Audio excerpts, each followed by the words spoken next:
Jessia, it is great to see you. You look amazing, and you should, because with everything that's been going on for what, the last, it's kind of funny. Last year and a half, almost 2 years, we've been dealing with COVID, okay, which has been rough. It's been wild. It's been wild, but you somehow have cut through all of that with a massive hit, giving people things to think about and TikTok a lot to do as people come up with their own dances and everything. And I'm not pretty. Oh man, did you ever think when you put this song together it would resonate not just with the young, but the older crowd too? Just basically with everybody, and the way is just it's transformed people's lives. Yeah, I did not think that this was going that this was gonna happen. When I posted that like 15-second TikTok, I wasn't like, this is what's going to make me. Um, yeah, it's been absolutely amazing. And I'm so honored that this is the song that like kind of put me on the map because it's definitely like opened the floodgates to being able to speak about like the weird stuff and talk about the things that people don't usually talk about. Yeah, well, let's go back to it because we're also going to be talking about new music, a new EP, new single. I mean, you've got it all rolling here, which I love it. When did this idea first come up? When did you come up with this? For I'm Not Pretty, Yes. on January 1st. It was a song, like it was just kind of like a melody kind of thing that was going on in my head. And I was like, and I hadn't posted on TikTok in a while. And so I was like, let's just throw this up and see what happens. And I didn't write the rest, like I didn't have the rest of it written. And so when it started exploding, I was like, oh my God, like all of the other songs that I had previously, I was like, if these ones explode, I'm totally fine. But this one I ended up just like freaking out trying to write the rest of it. And yeah, I ended up writing with Elijah it in 2 days, and then 3 days later we released it to the public. So Okay, I love the way you just throw Elijah in there. Let's talk about Elijah, Elijah Wood, who, as we speak, I'm going to be speaking with in another hour because I've got an interview with him with what he's doing. hey. Super producer, young cat, but oh, how did you guys come together to collaborate on this? And when I say super producer, I'm not kidding. He is a genius, and I told him that from the first day I met him. Oh my goodness, he really is. He is unbelievable. He's my brother. Like honestly, I can't say enough good things about that guy. He's definitely been my rock through this entire thing. And yeah, I mean, it was absolutely wild. He just saw me on his For You page and then started producing it. And then like I saw that and it was just kind of like this bouncing off of each other kind of thing. And then yeah, we got in contact and wrote the rest of the song together.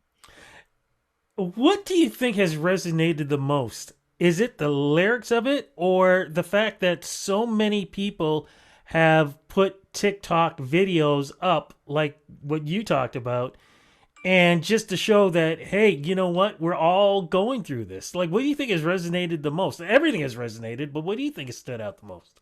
Oh my goodness, that's a really good question. I mean, I think that it all is kind of helping itself and helping each other just in like the story and kind of stripping it back on TikTok and then having Jam make the TikTok dance, the like official TikTok dance, and then everybody hopping onto that. But I also think that like there is a lot to be said about the lyrics as well. It's not I'm trying to prove that it's not just a TikTok trend, that it actually is a song and it is art. So yeah, that's kind of like what this whole EP and like my following singles have been is like, I don't want to just be a TikTok person, even though being a TikTok person is amazing. I want to be more than that.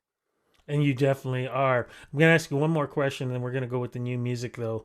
What has been your favorite TikTok dance? I know we talked about this before the last time we spoke. I just want to see it's changed because I think the one we talked about, I think somebody was wheelchair bound and did something. Okay. Yeah, that was beautiful. Yeah, she's absolutely stunning. She's just like a ray of light. I follow her and like whenever she comes up on my For You page, I'm always like, oh, you're so beautiful and so strong. Um, yeah, I think that like Jam is a Filipino woman who made up the official dance, and that was absolutely amazing. It was like a moment where I was like, this is actually reaching things outside of just like my friend group being like, you've got this, you know? So yeah, that was a really, really big moment too. Okay, I lied. I got one more question about it. How many Keep guys have you seen do the dance too? So many. There's this one construction video of just like four construction guys, and they're all like dads, and they're just like shaking their bellies and their bums, and I love it. I love it so much. Like I said, it's definitely resonated. So here you are, like you just said earlier, you got this massive hit going on. You've got this massive TikTok, surgence happening too. Now you're going to yourself, as you just said, I just don't, I love what's going on, but I don't want people just to think of me like this. So what are the thoughts in, okay, time to create new songs, new music, a new stage? What was the process in going from this to what we're going to be talking about now? I mean, I had been writing, like I pretty much like at the beginning of the pandemic, I lost my job due to COVID, and I kind of took that as an opportunity to write as much as I possibly could. And so I just locked myself in my basement for an entire year pretty much, and just wrote as much music as I possibly could. And like while I was doing it, I was like, is this pointless? Like I wasn't writing for anybody. I was like, hopefully these songs do something because I have no idea. But it just kind of like felt right.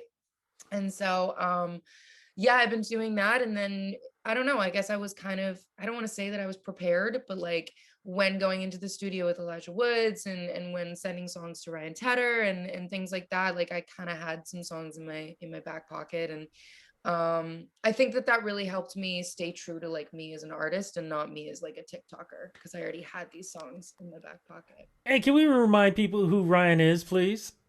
Ryan Tedder.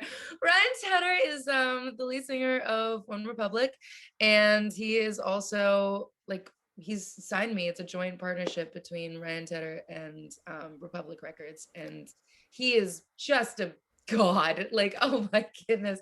He it's not just his like songwriting, like he's a songwriting genius, and there's a reason why he's got like so many hits under his belt. But I think the thing that really stood out to me was just sitting in a room and talking to him, and him just like giving me insight on the industry and how to navigate myself in this, because I feel like I've kind of been thrown into this big pool, and I'm kind of like just trying to survive. So he's definitely helped me out a lot in that. It is so amazing for me to hear this because with Ryan and Elijah working together, of course, the first time they met was on what was the show called again on CTV? The The launch. Launch. And the Yes. thing that I will always remember is basically Elijah telling him, basically, look, stand up. I'm going to sit down and I'm going to do this. And I was just like, whoa. Yeah. Yeah. That takes balls. It took balls, but look, they're working to get respect and they're working with you. So there was something special there. Like I said, I can't wait to talk to him to get the whole story on that. A lot of So foreshadowing, I guess. absolutely. So here we go. We get together. We've got the songs and everything else. So let's go right to it to make this official. What is the new EP called? And by the way, I love the cover of this. And what? How does this EP represent you right now in your career? It is definitely a chronological way of like me pulling myself out of the darkest time in my life. Um, I don't know, like 2 years ago, I was kind of struggling with like, should I continue to do music? Am I going anywhere? The clock is kind of ticking, and like dealing with heartbreak and moving to a different city and all sorts of things that you're just like, it's new. And yeah, then I just started realizing that like you control your own happiness, and only like give energy into things that serve you and make your heart sing. And so it's kind of like this very bumpy, real, pessimistic but optimistic at the same time kind of journey through my last 2 years. And of course, the EP is called. How are you? I love that. Yeah, thank you. I love that. What's the name of the new single and what's that about, please? Yeah, it's called But I Don't. And it is about, yeah, just kind of like the light at the end of the tunnel when you've realized that like you don't need a certain person for validation, and you just got yourself, and you're completely content with yourself. And definitely playful with the lyrics for sure. There's a few like fun bitter things that I say, but um all in all, I think that it's definitely, I'm hoping that it encourages people to just pay attention to what is beautiful in life and focus a lot of that instead of focusing on the negative, and you control your thoughts. So, Damn, we need that today. Whoa, yeah. do we definitely need that today? I love this. What is going on with performances? I mean, we're slowly opening up. Oh, big smile. What's happening? No, I whenever you talk about live performance, I'm always like, yay, because that's like my bread and butter, honestly. I'm sorry I cut you off with my No, no, smile. no, no, no. What's going on with live performances?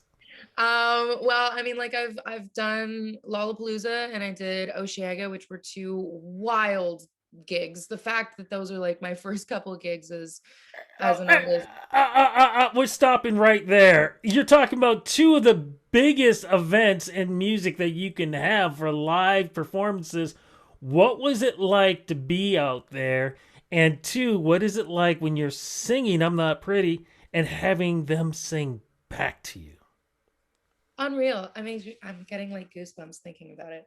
Um, it is it kind of is like a roller coaster. Like, when like you're going up and like you're behind stage and you see everybody coming and like crowding in, you're hearing people and they're talking and blah blah blah, and like that's the go up. And then like as soon as you step on stage, you just fly and you just Wow. soar, and it is like a high like no other. I am so happy that I'm not stuck singing Instagram lives. Like, I do love Instagram live, but it is so much better to like look at people in the eye and see the effect and like see them, yeah, singing back to you. I mean, like with I'm Not Pretty and even Conviction, which is like one of the oldest one of my oldest songs, and like people are singing that back, and I'm like, wow, you've really come prepared. Thank you so much. And um yeah, it's definitely been a dream. I think it's a lot of artists' dreams to have their songs being sung back to them, and for it to happen this fast and this early, I'm so grateful. It's amazing.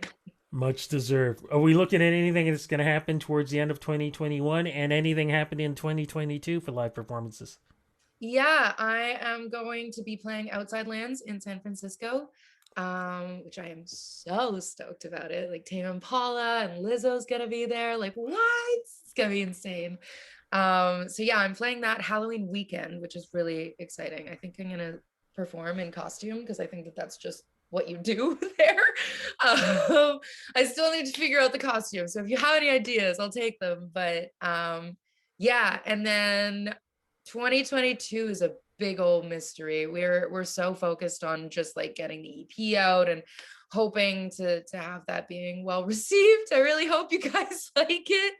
But yeah, we'll see for 2022. I mean, I'm pushing for a tour if it can happen, but who knows?